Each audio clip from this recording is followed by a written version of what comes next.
Assalamualaikum dear students, here is Kumail Haider and welcome to the octahedron chemistry classes। आज का हमारा lecture है बेटा टाइप्स ऑफ इलेक्ट्रोलिसिस में electrolysis of concentrated aqueous solution of NaCl sodium chloride. ठीक है, इसकी हमने आज हम सोडियम क्लोराइड की इलेक्ट्रोलिसिस करनी है, बट सोडियम क्लोराइड का जो सोल्यूशन होगा वो कंसंट्रेटेड होगा। ठीक है, इसका एक और हेडिंग भी बन सकता है बेटा, और प्रिपरेशन ऑफ, इसको हम ऐसे भी लिख सकते हैं, और preparation of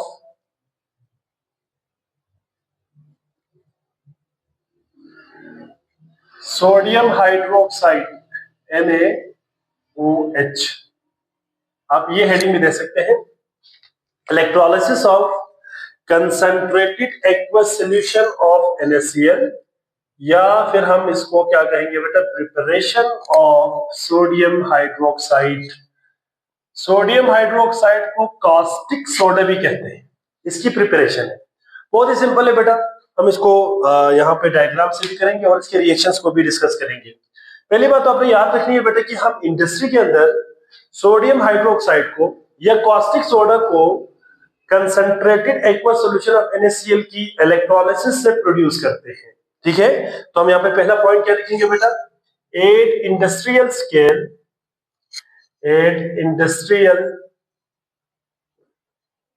scale sodium hydroxide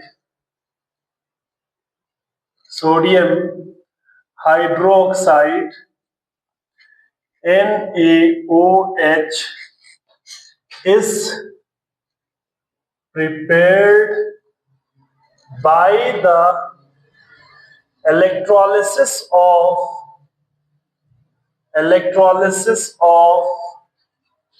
concentrated aqueous solution of NaCl।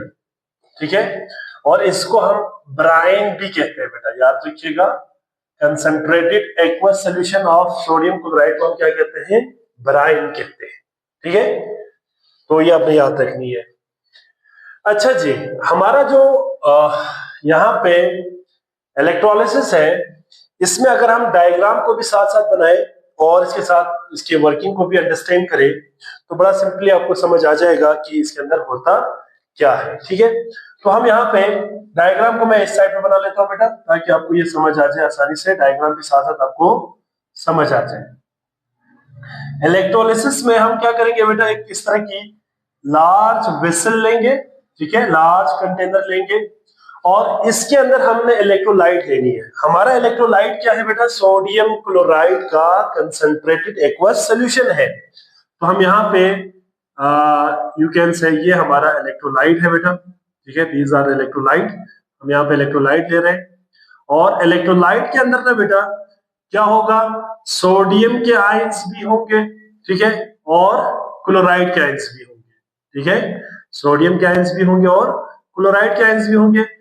चूंकि ये एक्वस सॉल्यूशन है तो यहाँ पे हाइड्रोजन के आयंस भी होंगे वाटर से, और हाइड्रोक्साइड आयंस भी होंगे किससे बेटा, वाटर से। ठीक है, तो यहाँ पे हम अगर आयंस को भी मेंशन करें तो यहाँ पे हम कह सकते हैं कि we have sodium ion, we have chloride ion, hydrogen ion and hydroxide ions. ठीक है, ये बेसिकली मौजूद है।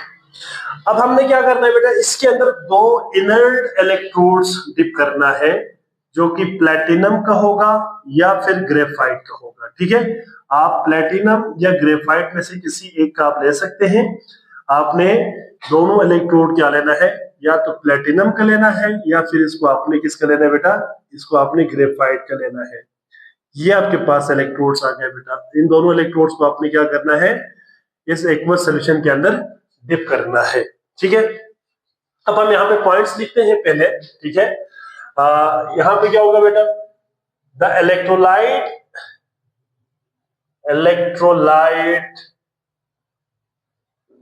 कंटेन, क्या क्या आयंस होंगे बेटा, Na पॉजिटिव, क्लोराइड नेगेटिव,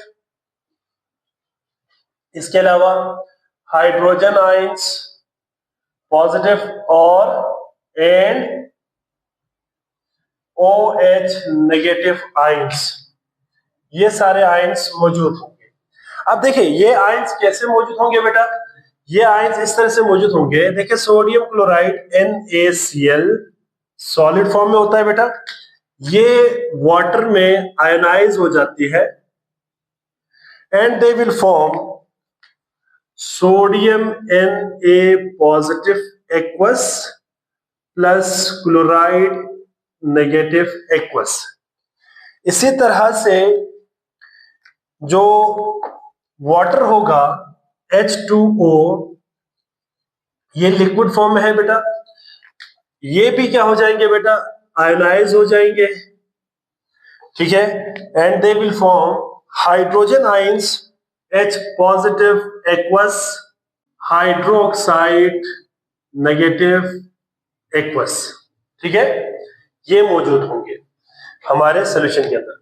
और याद रखिएगा बेटा 2 इनर्ट इलेक्ट्रोड्स होंगे, 2 इनर्ट इलेक्ट्रोड्स होंगे बेटा, और ये किसका होगा बेटा, इलेक्ट्रोड्स ऑफ प्लेटिनम या ग्रेफाइट, या तो प्लेटिनम का होगा बेटा या फिर ग्रेफाइट का हमने क्या लेना है, इलेक्ट्रोड्स लेना है, ठीक है, ये अब आपने याद रखनी है। इसके बाद हम क्या करेंगे बेटा, इसको कनेक्ट करेंगे किसके साथ, बैटरी के साथ, ठीक है, इन दोनों इलेक्ट्रोड्स को हम एक्सटर्नल इलेक्ट्रिकल सोर्स के साथ जोड़ देंगे, और यहाँ पे एक्सटर्नल इलेक्ट्रिकल सोर्स क्या होगा बेटा, हमारा बैटरी होगा, या आप कोई जनरेटर भी ले सकते हैं, बट यहाँ पे हमारा कंसर्न होना चाहिए कि हमने यहाँ पे इलेक्ट्रिकल एनर्जी प्रोवाइड करनी है, यहाँ पे पॉजिटिव यहाँ पे नेगेटिव होगा, तो जाहिर बात है बेटा बैटरी का टर्मिनल जिस इलेक्ट्रोड के साथ जुड़ा हुआ है वहां पे नेगेटिव चार्ज आएगा, और जिसके साथ पॉजिटिव टर्मिनल के साथ जो इलेक्ट्रोड अटैच्ड होगा, कनेक्ट होगा, उसके ऊपर पॉजिटिव चार्ज। यहाँ पे किस आपने याद रखनी है बेटा, the current source is DC, direct current होना चाहिए, ये AC नहीं होना चाहिए, अल्टरनेट करंट नहीं होना चाहिए, AC सोर्स होना चाहिए, और ये बेसिकली हम कहां से लेंगे बेटा, बैटरी से AC सोर्स यहां से हम लेंगे, ठीक है। अब जाहिर बात है बेटा ये वाला इलेक्ट्रोड एनोड के तौर पे काम करेगा और ये वाला कैथोड के तौर पे काम करेगा, ठीक है, एक एनोड है दूसरा कैथोड है, ठीक है, ये हमारा कंप्लीट डायग्राम बन गया। अब क्या करेंगे बेटा, जब हम करंट पास करेंगे ना इलेक्ट्रोलाइट से, ठीक है, जब हम बैटरी को ऑन करेंगे, करंट पास करेंगे इलेक्ट्रोलाइट से, तो आयंस मूव करना शुरू करेगा टुवर्ड्स देयर अपोजिट इलेक्ट्रोड्स, ठीक है। क्या करेंगे बेटा, when electric current is passed through the electrolyte,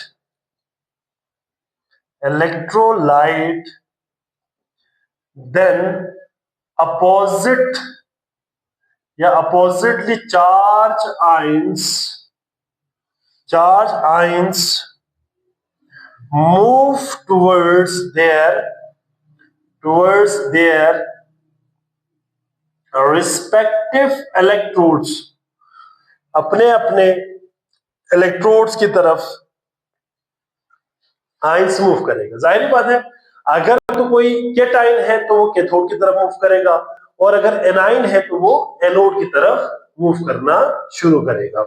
जैसे कि अगर हम यहाँ पे देखें तो इस केस में जो कैटाइन है, जो एनाइन है, देखिए एनाइन को अगर आप जरा देखें तो एनाइन मूव करना शुरू करेगा कहां पे बेटा, ये एनोड की तरफ, और जो कैटाइन है वो कैथोड की तरफ मूव करना शुरू करेगा, ठीक है। लेकिन दोनों आयंस की ऑक्सीडेशन या दोनों आयन की रिडक्शन नहीं होनी। अब हम यहां पे पॉइंट लिख सकते हैं, देखिए क्लोराइड आयन और OH नेगेटिव आयन दोनों कहां पे जाएगा बेटा, दोनों एनोड की तरफ जाएगा, जहां पे सिर्फ क्लोराइड की ऑक्सीडेशन होगी, ठीक है, क्लोराइड की ऑक्सीडेशन होगी और OH नेगेटिव आयंस ए सच रहेगा, ठीक है। यहां पे ना बेटा इसकी रीजन हम एक तो आगे इलेक्ट्रोकेमिकल सीरीज के अंदर भी ये बात डिस्कस करेंगे कि जिसकी स्टैंडर्ड ऑक्सीडेशन पोटेंशियल ज्यादा होगा ना उसी की ऑक्सीडेशन होनी है, जिसकी स्टैंडर्ड रिडक्शन पोटेंशियल ज्यादा होगी उसकी रिडक्शन होनी है। एक तो बात आपने ये भी याद रखनी है। दूसरा एक और चीज के ऊपर डिपेंड करती है कि कंसंट्रेशन के ऊपर भी डिपेंड करती है। यहाँ पे कंसंट्रेटेड सॉल्यूशन है तो क्लोराइड आयंस की नंबर जो है आयंस ज्यादा है, ठीक है।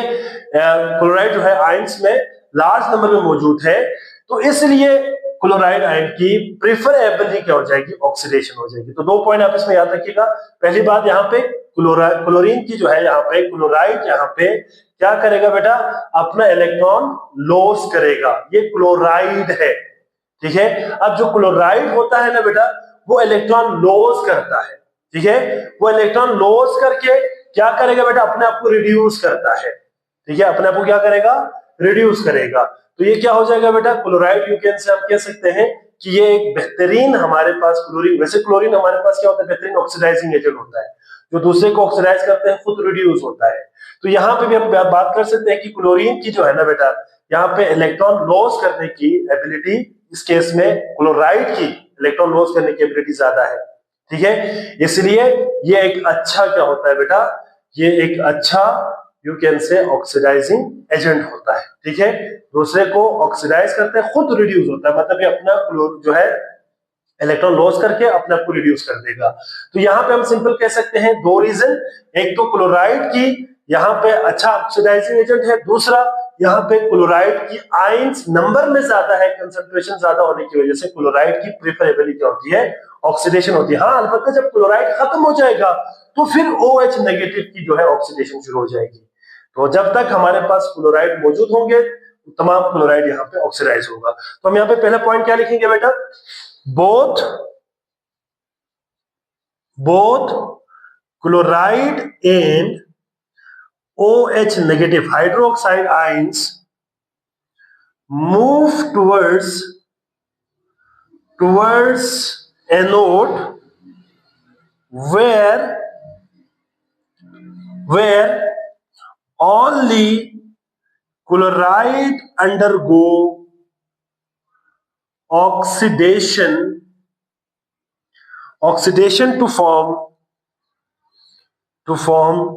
क्या बनाएगा बेटा, to form chlorine gas and OH negative ions remain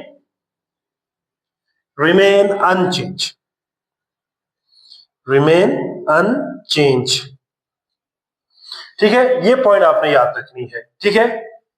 अच्छा जी, मैं साथ में इसके रिएक्शंस भी आपको मैं लिखवा दूंगा ताकि आपको ये साथ साथ ये भी समझ आ जाए, ठीक है। मैं इस रिएक्शन को यहाँ पे लिखता हूँ बेटा ताकि आपको ये चीजें साथ साथ समझ आ जाए। अगर हम बाद में ना इसको लिखेंगे आखिर में, जब आप नोट्स बना रहे होंगे तो रिएक्शन को लास्ट में लिख लीजिएगा, लेकिन मैं आपको यहाँ पे क्योंकि वर्किंग समझा रहा हूं तो वर्किंग के साथ साथ मैं आपको यहाँ पे रिएक्शंस भी समझा दूंगा, ठीक है। तो हम यहाँ पे लिख सकते हैं ना कि following reaction takes place at electrode के ऊपर जो है फॉलोइंग रिएक्शन टेक्स प्लेस होगा। तो सबसे पहले हम यहाँ पे लिखेंगे 8 anode and we now that anode के ऊपर हमेशा क्या होगा बेटा, हमेशा ऑक्सीडेशन, ये आपने याद रखनी है, ऑक्सीडेशन होनी है। अब यहाँ पे एनोड की तरफ कौन जा रहा था बेटा, क्लोराइड आयन और हाइड्रोक्साइड आयन दोनों जा रहा था, बट क्लोराइड आयन की क्या होगी बेटा, देखिए यहाँ पे मैं बैलेंस के साथ में करूंगा, दो क्लोराइड आयंस एक्वस फॉर्म में कहां पे जाएगा बेटा, एनोड की तरफ जाएगा और ये अपना इलेक्ट्रॉन लॉस करके क्या बनाएगा, क्लोरीन गैस बना देगा, ठीक है। प्लस 2 इलेक्ट्रॉन्स ये क्या करेगा, लॉस करेगा। ये जो क्लोरीन गैस है ना बेटा, ये क्लोरीन गैस यहां से बेसिकली बबल्स के फॉर्म में ये बाहर आता है, ठीक है। तो ये क्लोरीन गैस बनेगा एनोड के ऊपर। इसके बाद दूसरा पॉइंट हम क्या लिखेंगे बेटा, दोनों जो है सोडियम आयन और हाइड्रोजन आयन कहां जा रहा है, कैथोड की तरफ जा रहा है। अब इसमें भी कंपटीशन है बेटा, सोडियम आयन और हाइड्रोजन आयन में से जिसकी स्टैंडर्ड रिडक्शन पोटेंशियल ज्यादा होगी उसी की रिडक्शन होनी है। ये आगे हमारा एक टॉपिक आएगा इलेक्ट्रोकेमिकल सीरीज, वहां पे भी हम डिटेल में पढ़ेंगे। तो हाइड्रोजन आयंस की क्या हो जाएंगे बेटा, यहाँ पे रिडक्शन हो जाएंगे और हाइड्रोजन गैस बनेगा। ठीक है, तो यहाँ पे हम कह सकते हैं कि both sodium ion and hydrogen ions move toward the cathode। ठीक है, यहां पे मैं लिखता हूं move toward the cathode where only hydrogen ions undergo reduction to form hydrogen gas and sodium ion remain unchanged। ये अनचेंज रहता है। ठीक है, अब हम यहां पे भी इसका रिएक्शन लिख सकते हैं बेटा, 8 कैथोड। अगर आप कैथोड के ऊपर इसका रिएक्शन लिखे तो कैथोड के ऊपर क्या हो जाएंगे बेटा, हमेशा रिडक्शन होनी है। ठीक है, अब यहां पे हम लिखेंगे रिडक्शन। अच्छा जी, अब यहां पे अगर हम लिखे तो 2 हाइड्रोजन के आयंस एक्वस फॉर्म में था, 2 इलेक्ट्रॉन लॉस करेगा। ठीक है, और they will form hydrogen gas. क्या बनाएगा बेटा, H2 गैस बनाएगा। क्या बनाएगा, H2 गैस।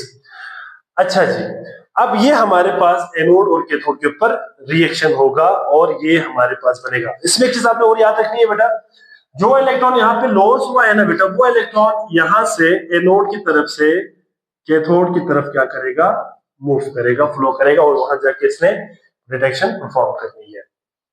ठीक हो गया बेटा। इसके बाद देखें, हमारे पास जो मेन प्रोडक्ट यहाँ पे जो बन गया, हमारे पास एक तो हाइड्रोजन बन गया और दूसरा क्लोरीन। लेकिन सॉल्यूशन के अंदर 2 चीजें अभी मजीद मौजूद है, एक सोडियम आयन और दूसरा हाइड्रोक्साइड आयन। ठीक है, तो यहाँ पे हम हेडिंग बना सकते हैं, प्रिपरेशन ऑफ क्या होगा बेटा, सोडियम हाइड्रोक्साइड, जिसको हम क्या कहते हैं बेटा, caustic soda.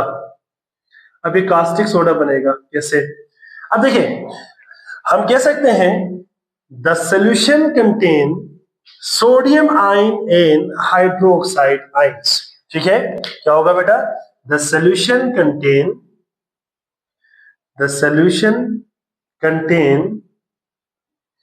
sodium Na positive and OH negative ions। अगर हम ना बेटा इस सॉल्यूशन को इवेपोरेट करें, पानी को इवेपोरेट करें, you will gate sodium hydroxide, pure sodium hydroxide आपको हासिल होगा। ऑन इवेपोरेशन ऑफ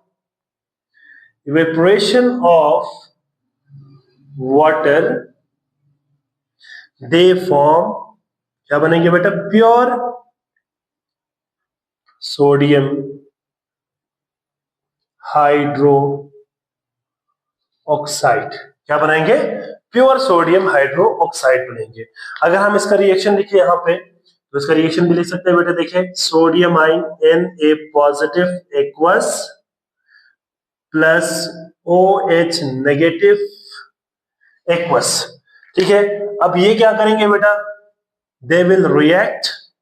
जाहिर बात है बेटा, यहां से पानी को हमने इवेपोरेट करनी है, हम यहाँ पे सिंपल इसको हीट करेंगे बेटा, हीट करेंगे तो इवेपोरेशन हो जाएगी। इवेपोरेशन होने के बाद you will get NaOH solid form में आपको मिलेगा, that is known as caustic soda. ठीक है, ये क्या है बेटा, कॉस्टिक सोडा, ये आपको मिलेगा। ठीक है, कास्टिक सोडा आपको मिलेगा।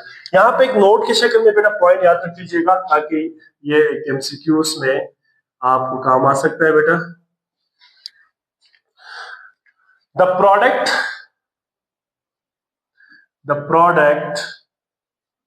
obtained by the electrolysis of brine या of brine concentrated aqueous solution of NaCl of brine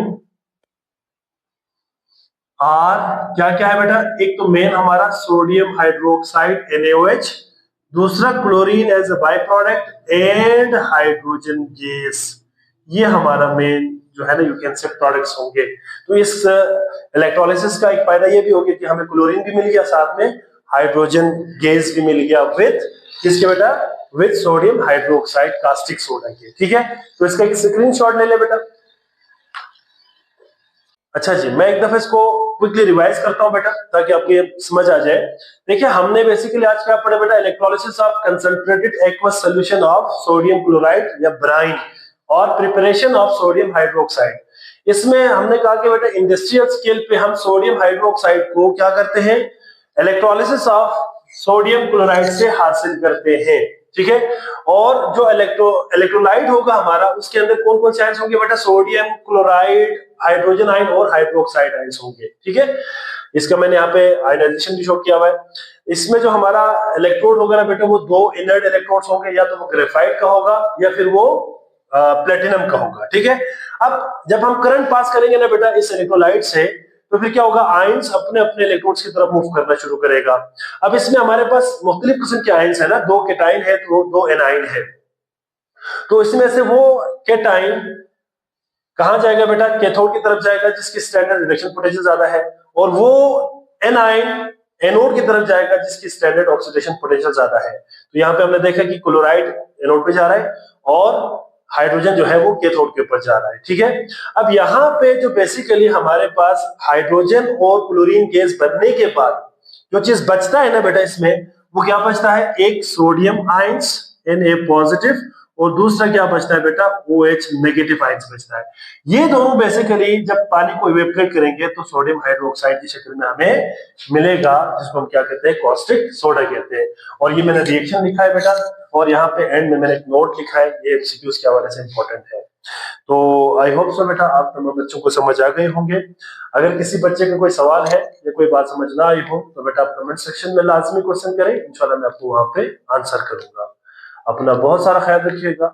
Allah Hafiz.